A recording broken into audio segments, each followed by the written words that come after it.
Hey everybody, Anthony, 4B4 Adventures. Thought it was about time we give you a bit of an update on this vehicle maintenance and touring setup. It has really been over the last year, slowly and very quickly over the last month or so, getting all this maintenance up to date to use this vehicle for adventures and keep it reliable. And of course the vehicle modifications for touring Australia, using a Prado, one of the most suitable vehicles for touring Australia, four-wheel drive tracks, camping and all that sort of thing. 120, 150 Prados for the win. We've got a playlist there, I think it's called our 2013 150 Prado maintenance or service and build. So that's the one you want to check out if you've missed the video so far on the setup. But I just thought I'd show everyone quickly some of the accessories we've added and where we're up to with under the bonnet, the battery, the electrical, all that sort of thing, which step by step we were working on that, and then now all of a sudden it's like this because we've got to get the job done. Just thought I'd run through it. So we've got the roller, the Mark III actually, the roller Titan tray on the ridge mount system, rock solid, awesome, and just silence as far as I'm concerned, just like the previous models. Very quiet, totally different to other vehicles. And of course the K-On MaxTrax mounts is a bit of a story because Roller changed the mounting system. We'll get that into another video on the tracks. So the aftermarket accessories don't bolt up quite the same. So K-On will probably have some different stuff for the later roof racks. I've let them know the situation, and Roller probably, you know, something to think about. Yeah, I don't know, they could have made it maybe more universal with that extra track in the middle, but I've got no issues. We can make it work. So we said we got the K-On bracket there and the ARB compressor there in the corner. That works really well, as it did in the previous compressor in the previous two 150 Prados we had. We swapped over the compressor from one to the other, so that was 5 years in the corner there. In the heat of the engine bay that everybody said, oh no, it won't work, it'll cut out. Never happened, never a problem. Same as in the other car, over 10 years we've got the compressor about here. Never had a problem. What else we got under the bonnet? Not much, a couple of batteries. This is an old battery. This battery, look, I'm gonna say now it must be getting around 4 years, but I don't really know the age of it. I'll say it hasn't been looked after that well for different reasons we won't go into in this video, but it's amazing to the point that a year ago, just over a year ago, it was down to 6 volts and I couldn't charge it. Anyone would have thrown it out. And that's why I'm saying, any Optimas you got you think are no good, please send them to me. Because currently, it's got the capacity to run a fridge for 24 hours and still be above 12 volts without the compressor running, without that accessory load. It's still got the accessory loads of the USBs with the little lights and the voltmeters, which draw more than you think. But above 12 volts with no load 24 hours later. So with the right recovery, charging, different charges and that sort of thing, they can come back better than you think. But the video, once again, it's not about how good Optimas are. There it is. It's about 4 years old. I could get it replaced under warranty because it hasn't been looked after the best, so it's not full capacity.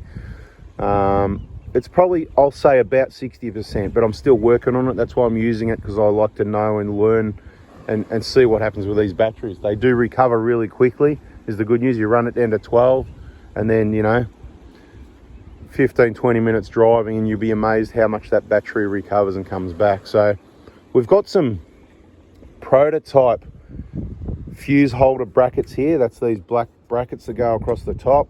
And yes, bit close here. We've got some rubber glued on there. This is rock solid secure. It's not going anywhere. That can't touch there. The only risk is if somebody that doesn't know puts spanners or tools on here to open that nut and it touches between the positive and negative. So that's where you got to be careful. There's going to be revised prototypes before the product's released. Just letting you know. So don't go hassling anyone, ringing anyone, emailing it. Just let it be. I'll let you know when it's out. I'm the one telling you about it. So please just let it be and I'll let you know when the replacement product comes out. Now, obviously, on the red battery and a lot of other batteries, as it is, would be just fine, holds 6 fuses. But over this side, it might only hold 3 or 4, maybe 5. Depends what happens. There's going to need to be a cutout there, a couple of changes like that, just to give it a bit more clearance. So, you know, options. I'm not worried about this side at all, okay, because that's the do you get the earthing part, right, people? This is your earth, it's your negative, it's to the body, right? Let me try and paint a picture. black negative, right?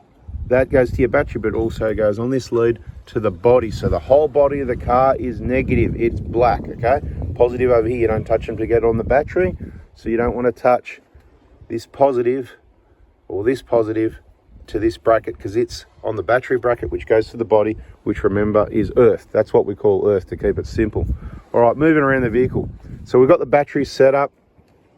We've got the SBI in just here on the K-on bracket.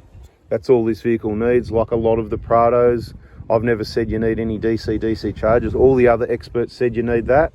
And now I've actually used a couple of different DC-DC chargers instead of just talking what I already knew without using them. Now that I've used both of them for years in different vehicles and different batteries, and all the experts know that I made a mistake and must have wired it up wrong and all that, right? But anyway, of course I did. I mean, look at my work. It's just terrible, isn't it? What would I know, you know? Obviously these people need to watch some videos and get to know me. But look, we all know the charging plan of the DC-DC chargers is far from ideal, and it is disadvantage a lot of the time. And for the most part, that's my opinion from facts I've found using them, okay? The SBI is awesome because the alternator will charge both batteries, as it has been and will be for many years in all these vehicles, all our vehicles. And in my opinion, it's the best setup for a number of reasons. I'm not going to go into it too much, but that's what we got set up there. So this one goes to the SBI, as does this one, both fused at both ends for the people that need to tell me how many fuses I need and where I need them. This one I added for the compressor as well, even though the compressor is over here and it's got its own inline fuse, which I left there, which is perfectly accessible just there. And I could have gone direct to the battery, wouldn't have been a problem because we've got all this big, thick, corrugated split tubing, so nothing was ever going to happen in here. But you know what? I thought we'll just do it anyway because it'll bloody look good, right? I don't know, does it look good or is it neat? Let me know in the comments, right? So that's the compressor. And of course, what goes under here, that's not squashed there, it just sits there nicely, it's zip tied in. That's the negative coming out, there's two wires in there, right? That's your compressor wiring. We've got our battery monitor stuck on so we can know real statistics about the battery. This one's just your earth cable, goes from here to over there. Some people tell us, you know, that won't work either and you've got to run the cable back to the battery. But as we pointed out, earth to the vehicle in a number of places. The whole vehicle is the best earth. And I've just learnt so much with this vehicle setup myself. Once again, reiterating that running one big positive cable front to rear of the vehicle and using the body for the earth will be much better and less voltage drop than running a cable, say, well, for a perfect example, this size right here, 50 amp cable to the back of the vehicle to run the accessories at the back. That is not as good as earthing to the vehicle. That's going to be in another video. So like I keep saying, subscribe, turn the bell on if you want to get yourself educated and you want to learn. So SBI. Red rear accessories, so like I said, that's the 50 amp wire. You can see the red one here fused, the black one direct to the battery, and this says USB 3, so they're the ones in the vehicle. Once again, so we've got the power supplied to the fuse units here, battery monitor there, and of course, so we've got to the other battery to be charged, rear accessories, and USBs, right? So that's where it's at. It's all pretty neat. It's rock solid. There's not going to be any problems with anything going here. I've now secured underneath here with all the corrugated split tubing, zip ties, where the cable goes down the front to the SBI here. It's all bloody awesome. I'm really happy with it. So when I talk USBs in the car, I'll just quickly show you what I mean. I've installed this one here. It's got the caps on it. See the sand? You don't want sand and stuff. You know, we got a face full of sand yesterday when we had the window down. Caps for the ones on the console. This one here's got the voltmeter, as I said, see, 12.7. It's been running the bloody fridge all night and I've driven probably 15 minutes back to the beach run here. Engine's been off for probably half an hour, a bit of a enjoy the scenery, go for a walk, whatever. 12.7, right? There's nothing wrong with that. The compressor could have run in recent minutes, which is why it's not maybe even higher than that. But USB-C, USB, eBay specials, another one over there, right? So we've got 3 at the moment. That's heaps. That's to the accessory battery. Get in, plug your devices, charge them anytime you like. Scan gauge 3 up there in the window. That's been really good. There'll be heaps more videos. Stock standard head unit.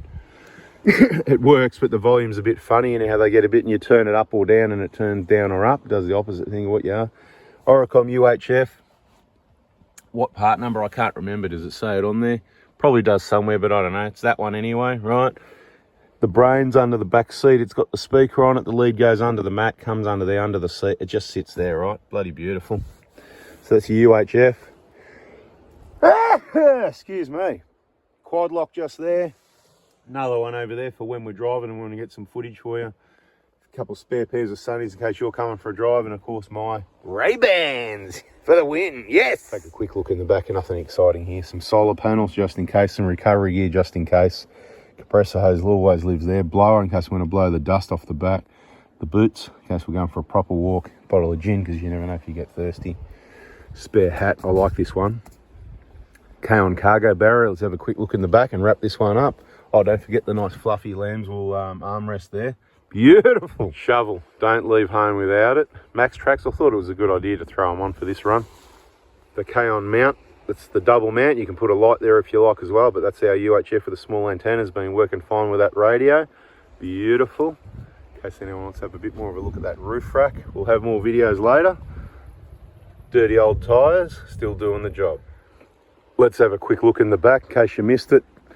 The K-On table. I'll show you where the storage system's at in a minute, but we'll wrap this one up pretty soon because there's a cloud coming in with a couple of drops of rain.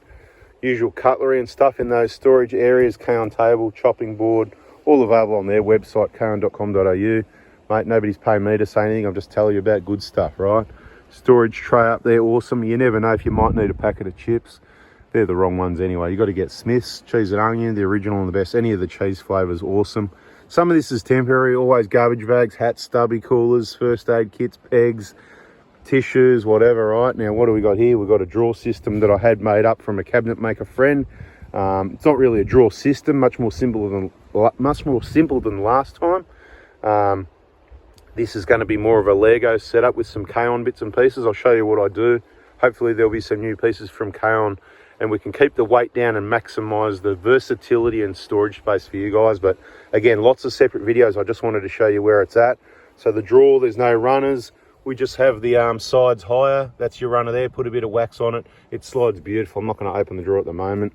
Hole in here to allow the airflow. The back of the drawer is down just a little bit to allow some airflow. I've just whacked a patio bolt on there. Actually, I went a little bit too high and had to grind the top off there, but that's all right. Of course, it's lockable, so if you've got ammo and you want to put it in there, you can put it in there. But no need to lock it at this stage. 20-litre water containers on the GX fit in beautiful at the side. Those, you know, those pack off-road for the jack base, right? Always take that. Yellow cloths, couple of spare towels, backpack to go for a walk, 20 litres water there. This is my water tank drinking water. Don't leave home without it. I love it. Got a couple of those. Plus Melbourne water, whatever, with chlorine. Long life water, if you like, in case we just want to give something a wash.